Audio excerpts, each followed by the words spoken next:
Assalamualaikum warahmatullahi wabarakatuh. Perkenalkan, nama saya Muhammad Fardillah Marifin, NIM 292. Di sini saya akan mempresentasikan jurnal yang saya pilih, yaitu tantangan dan strategi untuk proses bisnis optimalisasi dalam industri 4.0. Tinjauan literatur sistematis.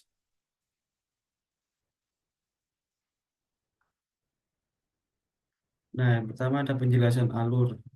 Alur penelitiannya, latar belakangnya yaitu industri 4.0 menuntut efisiensi dan otomatisasi proses bisnis.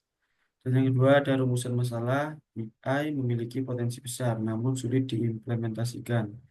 Dan yang ketiga ada metodologi, sistematik literatur review atau SLR dari 2015 sampai 2024. Analisisnya yaitu tantangan teknis, SDM, dan etika AI. Hasilnya strategi integrasi AI dalam bisnis.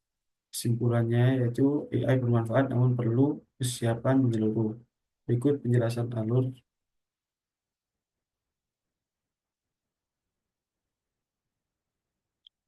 Nah, menurut pendapat ahli terbaru, yang pertama yaitu Sang N. Almiral.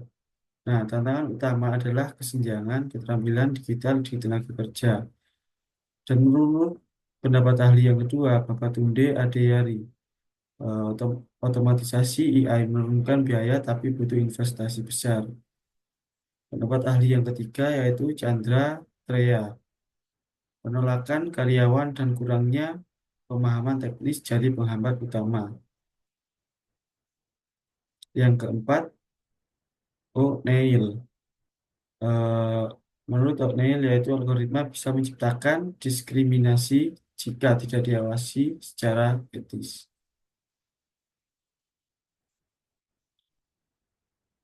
Nah, jenisnya yaitu jenis pembahasan dalam jurnal ini berfokus pada peran transformatif AI dalam meningkatkan keselamatan dan kesehatan kerja atau K3.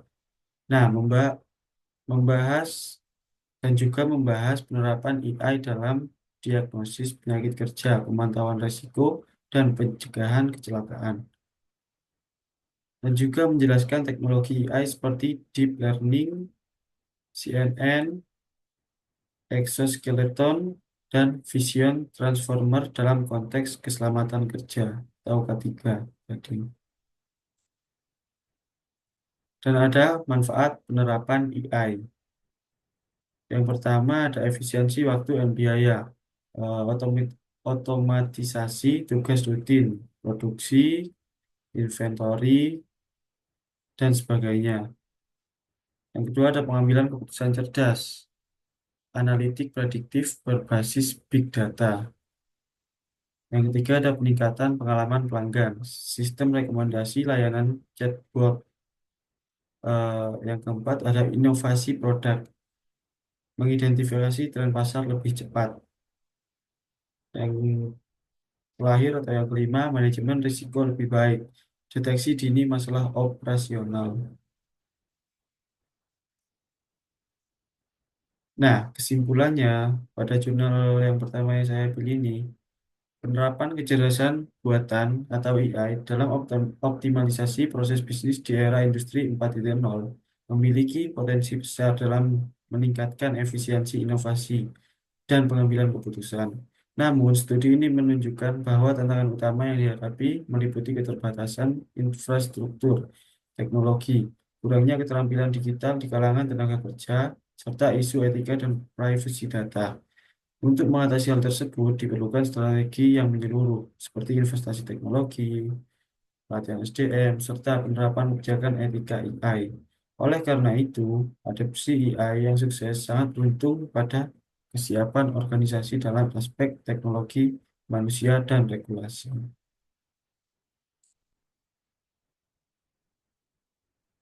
Nah, di sini ada saran.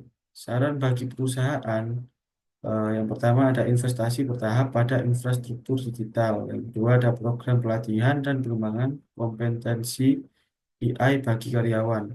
Yang ketiga ada bentuk tim audit etika dan keamanan data AI. Saran bagi peneliti yaitu lakukan studi kasus sektoral, manufaktur, kesehatan, keuangan. Yang kedua ada evaluasi jangka panjang dampak AI terhadap peran kerja. Nah, bagi pemerintah, kembangkan kebijakan yang mendukung adopsi AI secara inklusif dan etis. Sekian presentasi jurnal yang pertama yang bisa saya sampaikan. Terima kasih.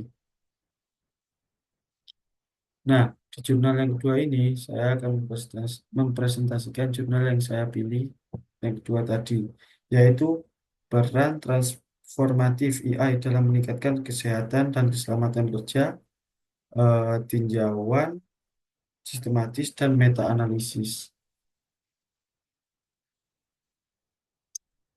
Nah, sama kayak yang pertama, yaitu pertama penjelasan alur, dan latar belakang, tujuan, metode, hasil, kesimpulan.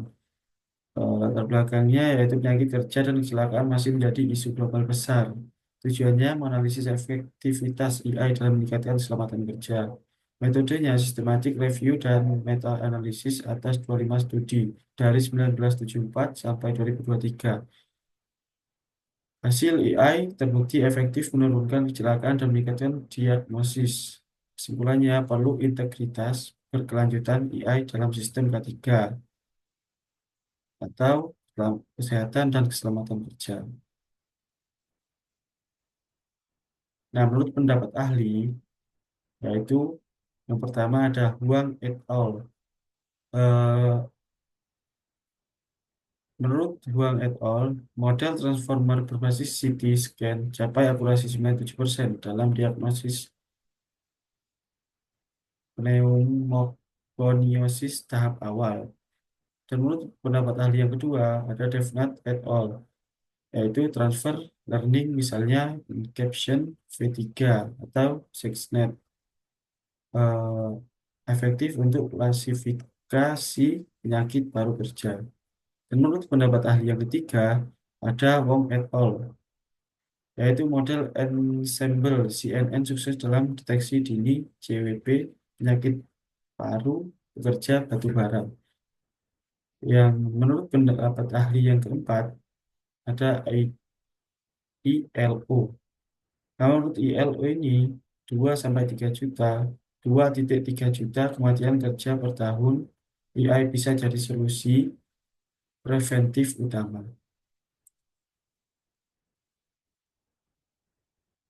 Jenis pembahasan dalam jurnal yang kedua ini yaitu berfokus pada peran transformatif AI dalam meningkatkan keselamatan dan kesehatan kerja atau K3 dan membahas penerapan AI dalam diagnosis penyakit kerja, pemantauan risiko, dan pencegahan kecelakaan.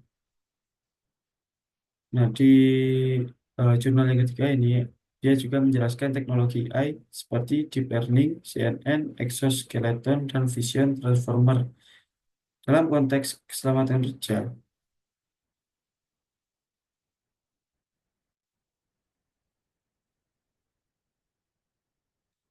Manfaatnya yaitu, manfaat penelitian AI di jurnal yang kedua ini yaitu diagnosis cepat penyakit paru, terus menurunkan angka kecelakaan kerja, penerapan exoskeleton and monitoring real time untuk pekerja berat, dan evaluasi kinerja karyawan berbasis data sensor dan komputer vision.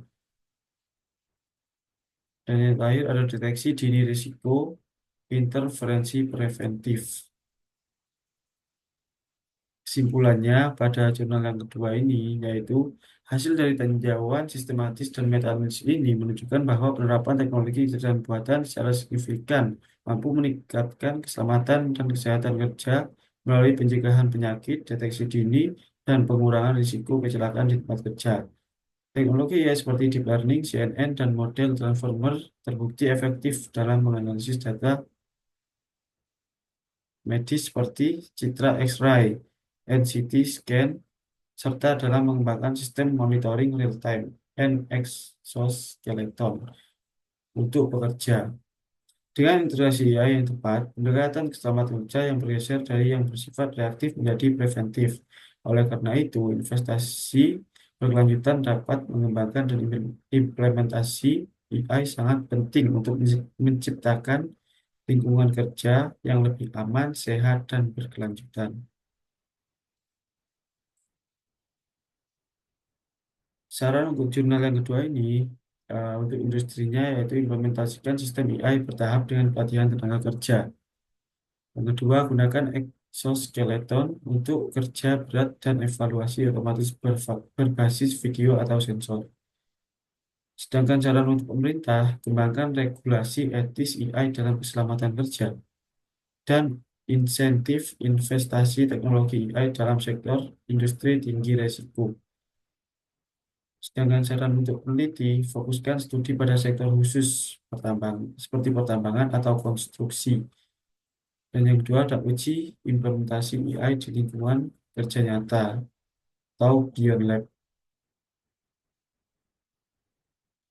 Sekian presentasi dari saya, kurang lebihnya mohon maaf. Saya akhiri. Wassalamualaikum warahmatullahi wabarakatuh.